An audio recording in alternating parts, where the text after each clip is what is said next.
ओम श्री गणेशाय नमः। जय श्रीमन नारायण। जय आदिशक्ति माता। दोस्तों, आज हमारे साथ ऐसी कथा का श्रवण करेंगे जिसमें श्री कृष्ण ने अभिमन्यु को चक्रव्यूह में से क्यों नहीं बचाया। आइए कथा को श्रवण करते हैं। युद्ध का आरंभ और अभिमन्यु की वीरता। महाभारत का युद्ध अपने चरम पर था। कुरुक्षेत्र का मैदान खून से लाल हो चुका था और दोनों ओर के योद्धा जीत के लिए अपना सब कुछ दांव पर लगा चुके थे। कौरवों की सेना ने पांडवों को पराजित करने के लिए चक्रव्यूह का निर्माण किया, जो युद्ध नीति का सबसे जटिल और घातक स्वरूप था। चक्रव्यूह भेदने की कला कुछ गिने चुने योद्धाओं की ही थी। अभिमन्यु, जो अर्जुन और सुभद्रा का पुत्र था, बचपन से ही बहादुरी और ज्ञान का प्रतीक रहा। लेकिन अभिमन्यु को चक्रव्यूह तोड़ने का केवल प्रथम चरण पता था। यह कला उसने अपनी माँ के गर्भ में तब सुनी थी जब अर्जुन ने सुभद्रा को इस युद्ध नीति का ज्ञान दिया था। दुर्भाग्य से सुभद्रा सो गई थी और अभिमन्यु को पूरी प्रक्रिया समझने का अवसर नहीं मिला। उस दिन अर्जुन और कृष्ण कौरवों की दूसरी शाखा से लड़ रहे थे। द्रोणाचार्य, जो कौरव सेना के प्रमुख थे, चक्रव्यूह का निर्माण किया। युद्ध के मैदान में पांडवों की सेना विचलित हो गई। तब अभिमन्यु ने अपनी बहादुरी और आत्मविश्वास का परिचय देते हुए कहा, मैं इस चक्रव्यूह में प्रवेश करूंगा और इसे भेदूंगा। अभिमन्यु का बलिदान और कृष्ण का मौन। अभिमन्यु ने जैसे ही चक्रव्यूह में प्रवेश किया, उसका साहस देखने लायक था। अकेले ही अपने दुश्मनों की विशाल सेना को ध्वस्त करना शुरू कर दिया। उसने धनुष की टंकार से आकाश गुंजा रहा था। एक के बाद एक योद्धा गिरते गए। अभिमन्यु ने जयद्रथ, दुशासन और कई अन्य कौरव योद्धाओं को हराया। लेकिन चक्रव्यूह के भीतर दुश्मनों की संख्या बढ़ती जा रही थी। कर्ण, द्रोणाचार्य, अश्वत्थामा और कौरव सेना ने अभिमन्यु को घेर लिया। अभिमन्यु ने अपनी पूरी शक्ति और कौशल से युद्ध किया, लेकिन यह आसमान युद्ध था। अंततः उसका रथ टूट गया, धनुष छिन गया और वह अपने गदा से लड़ते हुए वीर गति को प्राप्त हुआ। युद्ध क्षेत्र में हर रोज शोक फैल गया। अभिमन्यु के बलिदान ने पांडवों के हृदय को तोड़ दिया। युधिष्ठिर, भीम और अन्य भाई क्रोध और दुख में भर उठे। लेकिन सबसे बड़ा सवाल यह था, कृष्ण ने अभिमन्यु के बचाने के लिए कुछ क्यों नहीं किया। अभिमन्यु के बलिदान के बाद अर्जुन और द्रौपदी रोष में थे। उन्होंने कृष्ण से पूछा, हे केशव, आप तो सर्वशक्तिमान हैं, आपने अभिमन्यु को क्यों नहीं बचाया? क्या उसकी मृत्यु टाली नहीं जा सकती थी? कृष्ण ने गहरी सांस ली और उत्तर दिया, अर्जुन, मेरी भूमिका सृष्टि के नियमों का पालन करना है। मैं हस्तक्षेप तभी करता हूँ जब धर्म संकट में हो। अभिमन्यु का बलिदान इस युद्ध का महत्वपूर्ण मोड़ था। यह युद्ध केवल तुम्हारी या मेरी जीत के लिए नहीं है, यह धर्म और अधर्म के बीच का संघर्ष है। कृष्ण ने आगे कहा, अभिमन्यु ने अपने जीवन का सर्वोत्तम योगदान दिया।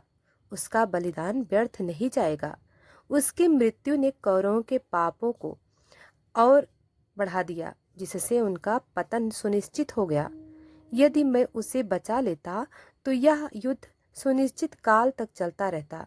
अर्जुन का प्रण और धर्म का पुनर्स्थापना। कृष्ण के शब्दों ने अर्जुन और पांडवों को सोचने पर मजबूर कर दिया। अभिमन्यु के बलिदान से प्रेरित होकर अर्जुन ने प्रतिज्ञा की कि वह जयद्रथ का वध करेगा, जिसने चक्रव्यूह के द्वार को बंद किया था। अर्जुन ने श्री कृष्ण के साथ मिलकर अगले दिन युद्ध का नया अध्याय लिखा। जयद्रथ वध के साथ पांडवों ने अपनी शक्ति और धैर्य का परिचय दिया। धीरे धीरे कौरव सेना कमजोर पड़ने लगी। अभिमन्यु बलिदान एक प्रकाश स्तंभ बन गया, जिसने पांडवों की धर्म की राह पर अडिग रहने की प्रेरणा दी।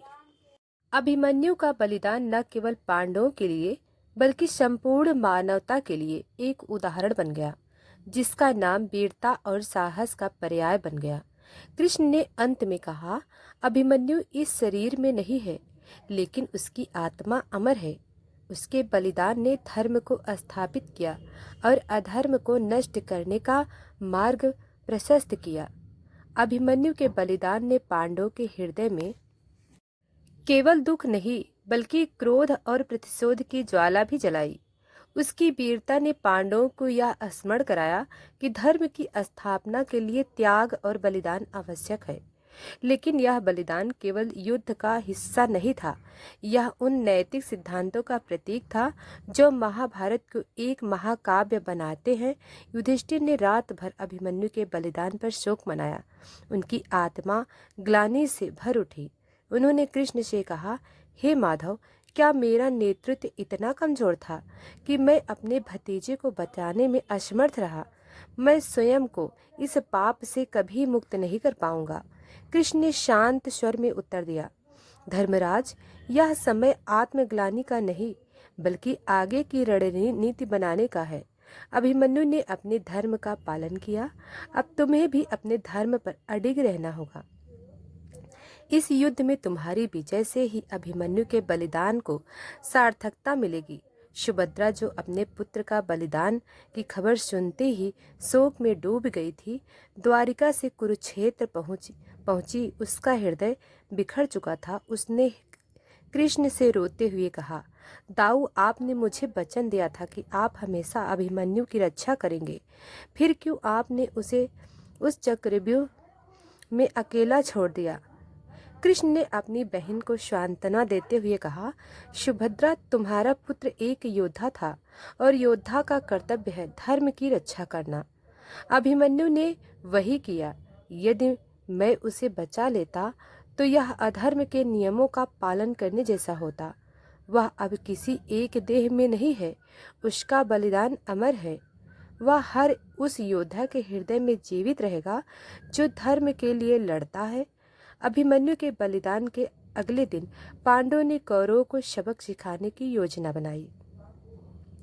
अर्जुन, जो अभिमन्यु के मृत्यु के बाद गहरे शोक में था, वे अपनी प्रतिज्ञा ली, यदि सूर्यास्त तक मैंने जयद्रथ का वध नहीं किया तो मैं अग्नि में प्रवेश कर जाऊंगा।